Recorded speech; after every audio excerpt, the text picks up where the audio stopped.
మాతృదేవోభవ పితృదేవోభవ. నేను మీ శ్రీధర్. నా నెంబర్ 9295909819. ఇప్పుడు మనము అక్టోబర్ నెల 1వ తారీఖు నుండి 15వ తారీఖు వరకు అంటే 15 రోజుల యొక్క పక్ష ఫలితాలు గోచార రీత్యా ఏ విధంగా ఉన్నాయనేది సశాస్త్రీయమైన పద్ధతిలో తెలుసుకునే ప్రయత్నం చేద్దాము. ఇందులో నా సొంత ప్రయత్నం కానీ నా కవిత్వం కానీ ఇటువంటివి ఏమీ ఉండవండి. శాస్త్రం ఎంతవరకు చెప్పిందో అంతవరకు మాత్రమే చెప్పడం జరుగుతుంది. ఆ పని చెప్పాలన్నా కూడా నాకు మనస్కరించదు. శాస్త్రం చెప్పడమే నాకు అలవాటు. కాబట్టి శాస్త్రమే తెలుసుకోవాలనుకునేవాళ్ళు మా ఛానల్ని మీరు సబ్స్క్రైబ్ చేసుకోవచ్చు. ఇందులో బలవంతం ఏం లేదండి. సబ్స్క్రైబ్ చేయండి, మీరు మర్చిపోతున్నారు, లైక్ కొట్టండి, షేర్ చేయండి, ఇటువంటివి ఏమి ఉండవండి. మన దగ్గర సబ్జెక్ట్ ఉన్నప్పుడు ఆటోమేటిక్గా మీరే లైక్ చేస్తారు. దాని గురించి మళ్ళీ రిక్వెస్ట్ చేసేది ఏమి ఉండదండి. మీకు శాస్త్రం కావాలనుకునే వాళ్ళు మాత్రం ఖచ్చితంగా దీన్ని అనుసరించవచ్చు. ఓకే, ఇక్కడ ఇది కేవలం గోచార ఫలితాలేనండి. ఈ గోచార ఫలితాలు 10 నుంచి 15% మధ్యలో నిష్ణాతులైన వాళ్ళు చెబితే అలా అని చెప్పేసి దీన్ని పక్కన పెట్టడానికి ఏమి లేదు. దీనికి ఉన్న ప్రాముఖ్యత దీనికి ఉన్నది. కానీ వ్యక్తిగత జాతకమే మీ యొక్క జీవితాన్ని తెలియజేస్తుంది. పూర్తిగా 80% వరకు దాన్ని పూర్తి చేస్తుంది. ఇది 10 నుంచి 15% వరకు ఇది పనిచేస్తుంది. మిగతా అది ఇంకా దైవేచ్ఛ, దేవుడి చేతిలో ఉంటుంది. ఈ విధంగా ఉంటుందండి. దీని మీదే కేవలం మీరు చాలామంది చేస్తున్నటువంటి పొరపాటు ఏంటంటే, నాకు ఈ టైంలో బాగుందని చెప్పారు కదా, ఆయన బాగా నిష్ణాతుడే కదా, అందుచేత నేను దర్జాగా కూర్చోవచ్చు హాయిగా అనేటటువంటి దృక్పథంలో కొంతమందిని చూశానండి. ఆ విధమైనటువంటి పద్ధతి కూడా మంచిది కాదు. మీరు చేసే పనిలో మీ ప్రయత్నం తప్పకుండా ఉండాలి. 6 రకాలుగా మీ యొక్క కష్టాన్ని చూపిస్తే 7వ రకంగా భగవంతుడు మీకు సహాయపడతాడు. అంతేగాని నాకు ఫలానా పంచమహాపురుష యోగాల్లో ఆ యోగం ఉంది, లేకపోతే ఇప్పుడు ధనాధిపతి యొక్క దశ జరుగుతోంది, లేకపోతే భాగ్యాధిపతి యొక్క దశ జరుగుతోంది, మహాదశ, అందులో అంతర్దశ సిద్ధి జరుగుతుంది. ఇలాంటి క్యాలిక్యులేషన్స్ అన్నీ మీరు దగ్గరికి వెళ్ళొద్దండి. మీ ప్రయత్నం తర్వాతనే ఏదైనా కూడా ఈ జాతకం మీకు సహకరిస్తుంది. అది మాత్రం గుర్తుపెట్టుకోండి. కేవలము దీన్నే అనుసరించి దీన్నే నమ్ముకొని నేను పడుకుంటాను హాయిగా బోర్లా పడుకుంటాను అంటే మాత్రం మన బతుకు కూడా బోర్లాగే పడుకుంటుంది, ముందుకేం వెళ్ళదండి. మన ప్రయత్నం ఉండాలి కదండి. ఓకేనండి. ఇప్పుడు కుంభరాశి వారికి అక్టోబర్ నెల 2025వ సంవత్సరం 1వ తారీఖు నుంచి 15వ తారీఖు వరకు గోచార ఫలితాలు ఏ విధంగా ఉంటాయనేది మనం సశాస్త్రీయంగా తెలుసుకునే ప్రయత్నం చేద్దాం. జన్మంలోనే రాహుగ్రహ సంచారం జరుగుతున్నది.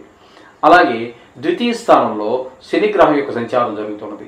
కానీ ఆయన కూడా వక్రించిన కారణంగా జన్మంలోనే శని గ్రహ సంచారంగా చెప్పుకోవాలి. రాహువు శని కూడా రెండు కూడా గ్రహాల యొక్క సంచారం కూడా ఇక్కడ మనకి కుంభంలోనే జరుగుతున్నట్టుగా చెప్పుకోవాలి. ఇక్కడ చెప్పుకోవాలంటే ద్వితీయంలో శని లేదా జన్మంలోకి వక్రగతి చేత వచ్చినప్పటికీ ఇక్కడ వీరికి ఏలినాటి శని 7.5 అంటాం కదా, ఆ ఏలినాటి శని ప్రభావం వీరికి చాలా హెచ్చుగానే ఉన్నది. చేత జన్మంలో ఉంది కాబట్టి ప్రవర్తనలో చాలా తేడా ఉంటుంది. అలాగే దుష్ట ఆలోచనలు, అసాంఘిక కార్యక్రమాల వైపు దృష్టి మళ్ళటం జరుగుతూ ఉంటుంది. దానికి బానిస అయితే మాత్రం చాలా ఇబ్బందులు పడవలసి ఉంటుంది. ఈ విధంగా కొంచెం నిగ్రహించుకోవటం అనేది చాలా అవసరము. అలాగే ఇకపోతే 5వ స్థానంలో గురువు యొక్క సంచారం జరుగుతోందండి. ఆ పంచమ స్థానంలో గురు సంచారం చాలా అద్భుతమైనటువంటి ఫలితాలు ఇస్తుంది. ముఖ్యంగా సంతానం మీద చాలా మంచి ఈ ప్రభావం చూపిస్తుంది. వారు చదువులో మీరు ఊహించిన దానికంటే కూడా ఎక్కువగా మంచి మార్కులు తెచ్చుకోగలుగుతారు, మంచి స్నేహం చేయగలుగుతారు, అలాగే చాలా తెలివిగా ప్రవర్తించగలుగుతారు. మీరు ఊహించిన దానికన్నా కూడా ఎక్కువగా ఉండటం వల్ల మీకు సంతానం మీద అభిమానం, ప్రేమాభిమానాలు ఖచ్చితంగా పెరుగుతాయి. అంచేత 5వ సంతానం మీద మంచి ప్రభావాన్ని చూపిస్తూ ఉంటుంది. ఇకపోతే 7వ స్థానంలో 7వ స్థానంలో శుక్రగ్రహం యొక్క సంచారం 9 రోజులు, 8వ స్థానంలో ఒక 6 రోజులు శుక్రుని యొక్క సంచారం జరుగుతోందండి. 7లో ఉన్నప్పుడు భార్యాభర్తల మధ్య అనుకూలత బాగా ఉంటుంది. అలాగే పార్ట్నర్షిప్లో వ్యాపారం చేసే వారి మధ్యన కూడా చాలా అనుకూలత, ఒక అవగాహన బాగా ఉంటుంది. అలాగే 8వ స్థానంలో సంచారం చేసేటప్పుడు కూడా మంచి ప్రభావాలు చూపిస్తూ ఉంటుంది. కలతరం భార్యాభర్తల మధ్య అనుకూలత ఉంటుంది. అలాగే ఉద్యోగ విషయంలో వాటిలో కూడా బాగుంటుంది. అలాగే హఠాత్తుగా ధన లాభం జరిగే అవకాశం ఉంటుంది. ఇట్లాంటివన్నీ కూడా కొన్ని చోట్ల మనకి సన్మానం జరిగే అవకాశం కూడా కుంభరాశి వారికి కనిపిస్తూ ఉన్నది 8వ స్థానంలో సంచారం చేసేటప్పుడు శుక్రగ్రహం. అలాగే 7వ స్థానంలో కేతు గ్రహ సంచారం జరుగుతోంది. ఈ కేతు గ్రహ సంచారం అనేటటువంటిది ఈ సప్తమంలో ఉండటం వల్ల భార్యాభర్తల మధ్యన చిటపట్లు చిన్నపాటి గొడవలు జరిగే అవకాశం ఉంటుంది. అలాగే జాయింట్ వ్యాపారం చేసే వారి మధ్యన కూడా భేదాభిప్రాయాలు తలెత్తేటువంటి అవకాశం లేకపోలేదు. అందుచేత అది కూడా జాగ్రత్తగా చూసుకోవాల్సినటువంటిది. ఇకపోతే రవి యొక్క సంచారం 8వ స్థానంలో జరుగుతున్నదండి 15 రోజుల పాటు. ఈ 15 రోజులు కూడా రవి యొక్క సంచారం 8వ స్థానంలో జరగటం వల్ల అది కొంతమందికి ఆయువు తీరిపోవచ్చు, కొంతమంది భార్య యొక్క ఆయుర్దాయం తీరిపోవచ్చు, కొంతమందికి హఠాత్తుగా ధన నష్టం జరగవచ్చు, అవమానాలు జరగవచ్చు, అట్లాగే పరాభవాలు జరగవచ్చు. ఇట్లాంటివన్నీ పెద్ద దుఃఖం కూడా కలగవచ్చు.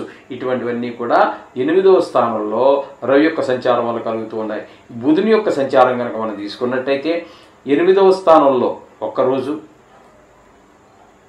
8వ స్థానంలో ఒక్కరోజు, 9వ స్థానంలో 14 రోజులు సంచారం చేస్తూ ఉన్నారు. ఆ ఒక్కరోజు మాత్రమే మనకి అనుకూలమైన ఫలితాలు ఉన్నాయి.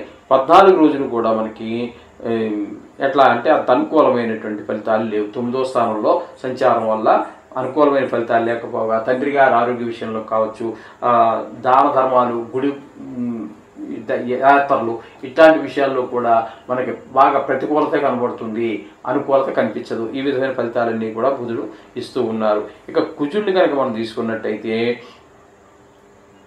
ఆయన కూడా 9వ స్థానంలోనే బుధుడితో పాటు సంచారం చేస్తూ ఉన్నారు. అది కూడా 9వ స్థానంలో కుజుని యొక్క సంచారం కూడా తండ్రి గారి ఆరోగ్యం మీద, మన భక్తి శ్రద్ధలు దేవుడు మీద ఉండటము, యాత్రలు అటువంటి వాటి మీద ఇవన్నీ కూడా దుష్ప్రభావాలు చూపించేటటువంటి పరిస్థితి. ముఖ్యంగా తండ్రి గారు దీని పితృస్థానం అని కూడా అంటారు, అలాగే భాగ్యస్థానం అని కూడా అంటారు. కాబట్టి ఆ విషయాల్లో చాలా జాగ్రత్తగా తీసుకోండి. మొత్తంగా మీరు చెప్పాలన్నట్టయితే ఇక్కడ శుక్రగ్రహము గురుగ్రహము తప్పితే మిగతా గ్రహాల యొక్క అనుకూలత లేదు. 2 గ్రహాల అనుకూలత మాత్రమే ఉంది. ఏం కంగారు పడుతుంది 15 రోజులు అయినా కూడా ఇది కేవలం గోచార ఫలితాలే. జాతకం అనేదే ముఖ్యము. నిష్ణాతులైన చేత రాయించుకోండి, లేదా మా దగ్గర కూడా సౌకర్యం ఉన్నది, మీరు కలవచ్చు, మాట్లాడవచ్చు. అలాగే పరిష్కారాల విషయంలో కూడా ఆర్థిక పరిస్థితిని బట్టి అన్నిటికీ లక్షలు ఖర్చు పెట్టక్కర్లేదండి. మన పరిస్థితి బాగుంది ఖర్చు పెట్టండి, లేదు 50,000 ఖర్చు పెట్టకపోట్టు, లేదు 10,000లోనే నాకు ఇంతకంటే ఖర్చు పెట్టలేను నేను అంటావా, 10,000లోనే చేద్దాము, లేదా 2,000 3,000 కంటే నేను ఖర్చు పెట్టలేను అక్కడలోనే దాని పరిష్కారాలు పెద్దలు చెప్పినవే, మనం చెప్పేవి ఏమి ఉండవండి ఇందులో. నాదంటూ శూన్యం అండి. నేను ఒక స్టూడెంట్, నేను ఒక విద్యార్థి, జీవితాంతం విద్యార్థిని. మనకు తెలుసున్న దానిలో కాస్త తెలుసున్న వాళ్ళకి అడిగిన వాళ్ళకి చెప్పటం మన ఇదిగా తీసుకున్నాము. దానితోనే అంతవరకే చేత ఆ విధంగా మీరు జాతకం ముందు రాయించుకునే ప్రయత్నం చేయండి. అప్పుడు మీకు సుమారుగా గోచారము ప్లస్ మీ జాతకము కలిసి ఒక 80-85% మీకు జరిగేటువంటి అవకాశం గోచరిస్తుంది. శుభం భూయాత్.